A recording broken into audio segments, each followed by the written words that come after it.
আসসালামু আলাইকুম। প্রিয় দর্শক, অন্য মঞ্চের আলাপচারিতায় আপনাদেরকে আমন্ত্রণ জানাচ্ছি। আজ আলোচনার জন্য আমন্ত্রিত অতিথি হয়ে আমাদের সঙ্গে আছেন সিনিয়র সাংবাদিক জনাব আরশাদ মাহমুদ। আরশাদ ভাই, আমাদের এই অনুষ্ঠানে আপনাকে স্বাগত জানাচ্ছি। আশা করি আপনি আমাকে শুনতে পাচ্ছেন। আপনাকে ধন্যবাদ। আমি আপনাকে স্পষ্ট শুনতে পাচ্ছি। আরশাদ ভাই, দেশের যে বর্তমান রাজনৈতিক অবস্থা, এখানে আমরা দেখছি যে এই মুহূর্তে খুব বড় একটা ইস্যু, সেটা হচ্ছে নির্বাচন কবে হবে। মানে মনে হচ্ছে যেন নির্বাচন হওয়াটা জরুরি। আবার আরেকটা জিনিস হলো, নির্বাচন না হলেই বা কি হবে। আমরা আমরা এর বিপরীত দিকে আরেকটা জিনিস দেখছি, যে অনেকে বলছেন যে এই সরকারকে 5 বছর রেখে দেওয়া যায় কিনা। তখন আবার সেক্ষেত্রে প্রশ্ন, একটা অনির্বাচিত সরকার কোন বিবেচনায়, কোন যোগ্যতায় এতদিন থাকবে। যার বিপরীতে দিকে এই প্রশ্নটা উঠেছে, অনেকে এটাও বলছেন যে রাজনৈতিক সরকারও তো আমরা দেখেছি, আওয়ামী লীগ দেখেছি, বিএনপি দেখেছি, আবার আওয়ামী লীগ, আবার অনেক কিছু দেখেছি। এখন আবার আমরা কাকে আনবো? তো এই যে বাস্তবতা, এই বাস্তবতায় আসলে কি হওয়া দরকার এই মুহূর্তে, আপনি কি ফিল করেন? যে ইলেকশনটা জরুরি, ইলেকশন হলেই কি গণতন্ত্র প্রতিষ্ঠিত হবে? অথবা যদি আমি আরো দূরে যাই, যে গণতন্ত্রই কি আমাদের শেষ আকাঙ্ক্ষা? গণতন্ত্র হলেই কি দেশের মানুষ ভালো থাকবে? এই সব মিলিয়ে আপনার উপলব্ধিটা কি? ধন্যবাদ আপনাকে। দেখেন, এই প্রসঙ্গে আমি গতকালকে একটা পোস্ট দিয়েছি, বেশ লম্বা পোস্ট। তো সেখানে আমি এই কথাটা বলার চেষ্টা করছিলাম যে আমরা এখন খুব জোরে সোরে ইলেকশন হওয়া দরকার। তার কারণ অনির্বাচিত সরকারের কাছে বেশি দিন দেশের ক্ষমতা থাকা উচিত নয়, সব ধরনের কথা হয়তো আমরা সবাই প্রতিদিন শুনতে পাচ্ছি। কিন্তু আমার প্রশ্নটা হচ্ছে সেখানে যে নির্বাচন হলেই কি দেশের সমস্ত সমস্যার সমাধান রাতারাতি শেষ হয়ে, মানে সমাধান হয়ে যাবে? তো আমার বক্তব্য হচ্ছে, যে পোস্টে আমি লিখেছিলাম যে নির্বাচন হলেই দেশের সমস্যার সমাধান হবে না। তার কারণ আমরা গত 53 বছরের যে কতগুলো নির্বাচন দেখেছি, সেই নির্বাচনের যে ফলাফল, তাতে মানুষের আশান্বিত হওয়ার তেমন কিছু নাই। কেমন, এটা শুরু হয়েছে সেই 1973 সালের প্রথম নির্বাচন থেকে। সেই সময় আপনার তো, আপনি মনে থাকার কথা যে আমাদের তো স্পষ্ট মনে আছে, আমি তখন বিশ্ববিদ্যালয়ে ছিলাম। তো যাই হোক, তো তখন আওয়ামী লীগ সরকার, শেখ মুজিবুর রহমান ক্ষমতায়। সেই সময় তাদের তো অন্য কোনো, মানে বিপক্ষ দল বলতে যেটা, সেটা তেমন কিছু ছিল না, খালি জাতীয় সমাজতান্ত্রিক দল বা জাসদ ছিল। তো অনেকেরই, এবং আমিও ব্যক্তিগতভাবে মনে করেছিলাম যে যেহেতু আওয়ামী লীগের সারা দেশব্যাপী একটা সংগঠন, এদেরকে তারা নির্বাচনে জয়ী হয়ে আসে। কিন্তু দেখলাম কি, মানে খুব দুঃখজনক ভাবে কতগুলো ঘটনা ঘটেছিল সেই নির্বাচনে। এটা বলা দরকার এবং মানুষকে স্মরণ করিয়ে দেওয়া দরকার যে তখন জাসদের নেতা ছিলেন মেজর জলিল। উনি বরিশালের একটা সিট থেকে প্রতিদ্বন্দ্বিতা করছিলেন। তো তখন তো আর, মানে সঙ্গে সঙ্গে রেজাল্ট পাওয়া যেত না, মানে বিটিভিতে রেজাল্টটা বলতে থাকতো আর কি। তো বলছিল যে মেজর জলিল প্রায় 25,000 ভোটে এগিয়ে আছেন তার নিকটতম প্রতিদ্বন্দ্বী থেকে। তিনি আওয়ামী লীগের প্রার্থী।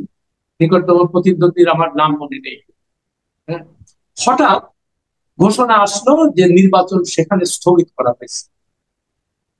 তারপরে সন্ধ্যা 7টার দিকে আবার ওটা ঘোষণাটা চালু হলো, এবং তখন তার মেজর জলিলের প্রতিদ্বন্দ্বীকে নির্বাচিত ঘোষণা করা হলো।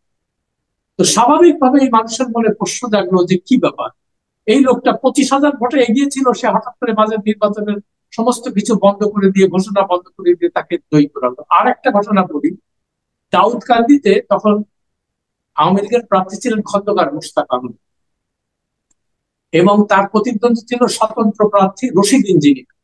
তিনি খুব জি। পপুলার ছিলেন ওই এলাকায়। কেমন, জি।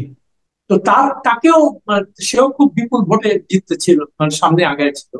হঠাৎ করে হুম। এরকমই একটা ঘটনা ঘটলো যে এই মানে নির্বাচন বন্ধ করে দেওয়া হলো সেখানে, যে কোনো কারণে। তখন তো আর এত কিছু, মানে সোশ্যাল মিডিয়া ছিল না, সঙ্গে সঙ্গে সেলফোন ছিল না, আমরা জানতেও পারি।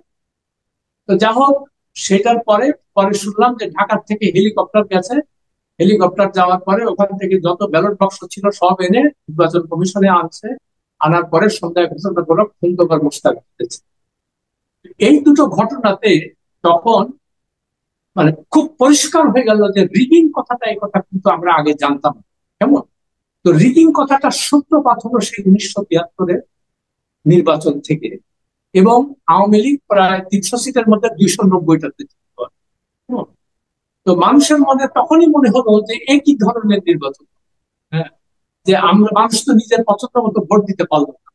তো যা হোক, সেই যে কালচারটা শুরু হলো যে নির্বাচনের ক্ষমতায় থেকে নির্বাচনকে প্রভাবিত করা, সেটা পরবর্তীকালে যতগুলো নির্বাচন হয়েছে ক্ষমতাসীন দলের মানে অধীনে যে নির্বাচন আমরা সেগুলাই দেখেছি।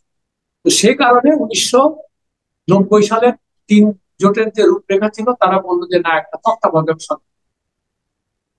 সেখানে সবাই এগ্রি করলো। তত্ত্বাবধায়ক সরকারের প্রথম যে ইলেকশনটা হলো, তার 4টা ইলেকশন হয়েছিল তত্ত্বাবধায়ক সরকারের, 1991-তে, 1996-তে, 2001 সালে আর 2008 সালে। কেমন? এই নির্বাচনগুলো মোটামুটি মোটামুটি আমি বলছি না 100%, মোটামুটি মানে সুষ্ঠু বলে আমরা ধরে নিয়েছি।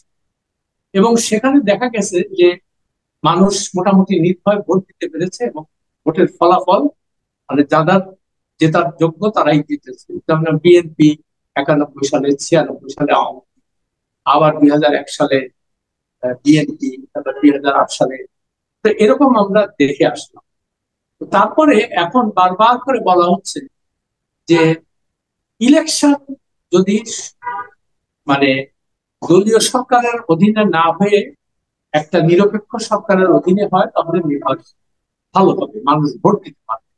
এবং এখন বারবার করে একটা কথা শুনতে পাচ্ছি যে ইলেকশন সুষ্ঠু নির্বাচন হলেই মানুষ তার ভোটাধিকার ফিরে পাবে। আমার প্রশ্নটা সেখানে যে মানুষ ভোটাধিকার ফিরে পেল, আমরা সবাই আমরা ভোট দিতে পারলাম, কিন্তু মানুষের চয়েস নাই।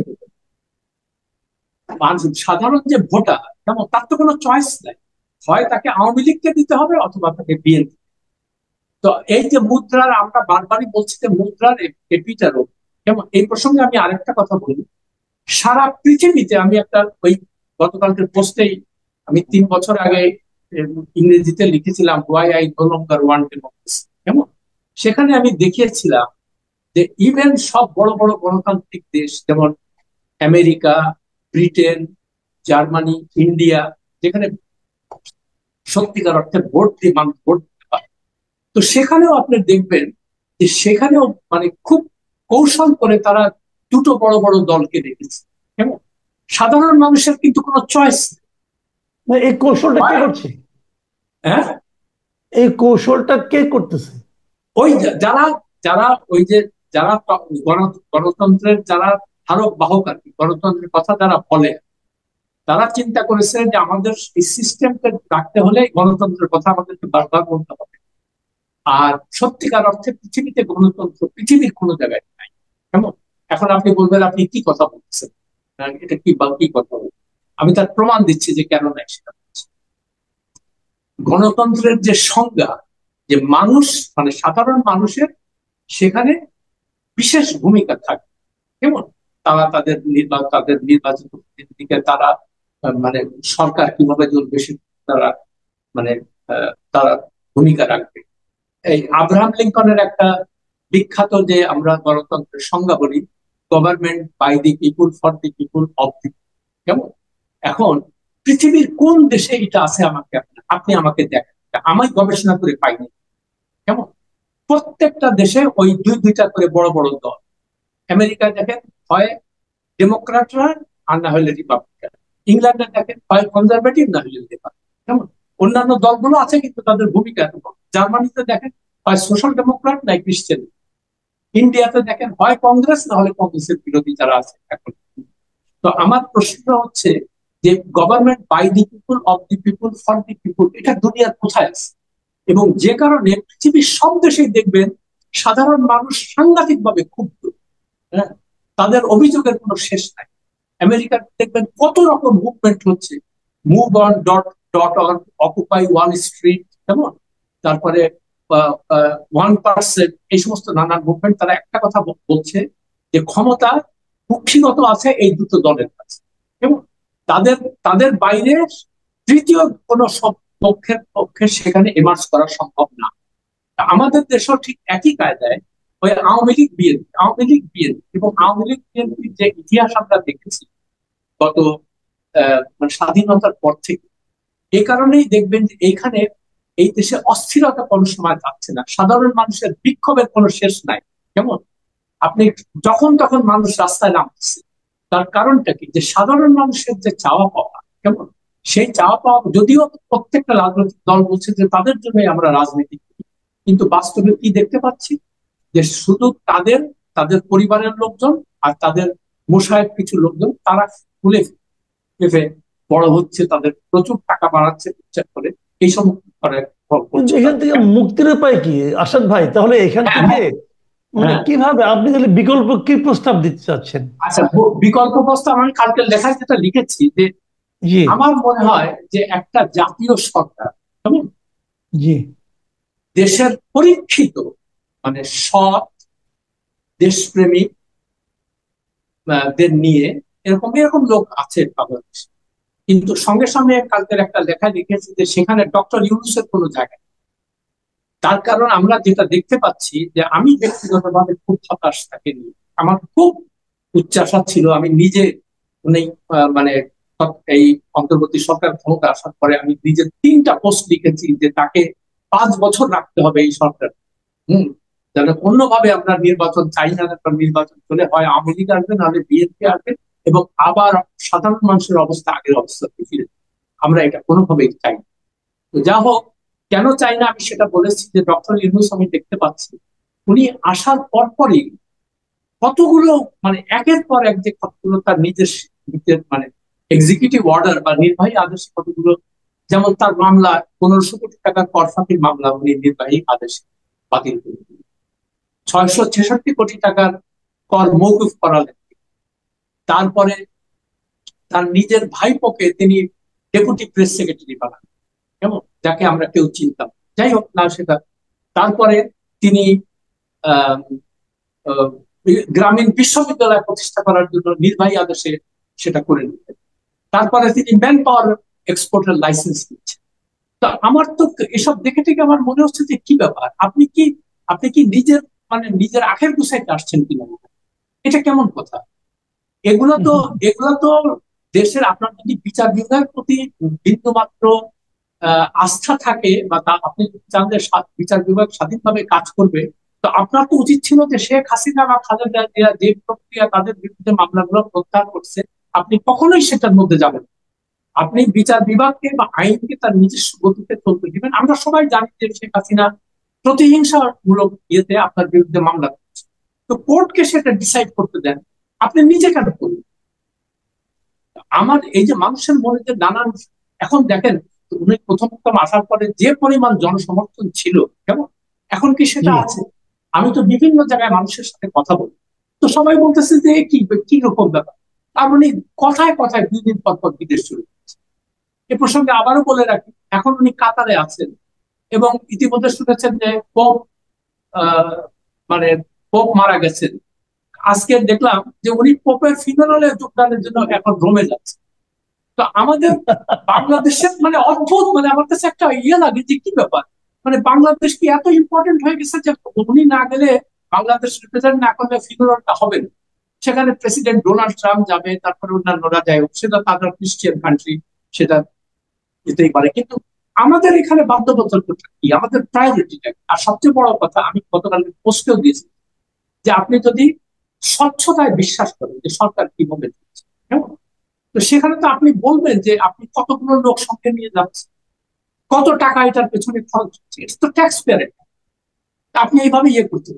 আর তারপরে আপনি আসার পরে প্রতিশ্রুতি দিলেন, মানে জাতির উদ্দেশ্যে ভাষণ দিয়ে, যে আমি সেটা লিখেছিলাম যে আপনারা যারা উপদেষ্টা সহ আপনি সহ সবাই যেন তাদের সম্পত্তির হিসাব জনসমক্ষে প্রকাশ করেন। আজ পর্যন্ত আপনি সেটা করলেন। তো এটা তো মানুষের মধ্যে সন্দেহ হয় না যে আপনি কেন করলেন, এটার আপনার আপনার লুকানো না, কি আছে? এটা বুঝলাম যে আপনি ডক্টর ইউনূসের উপর আপনি আনহ্যাপি।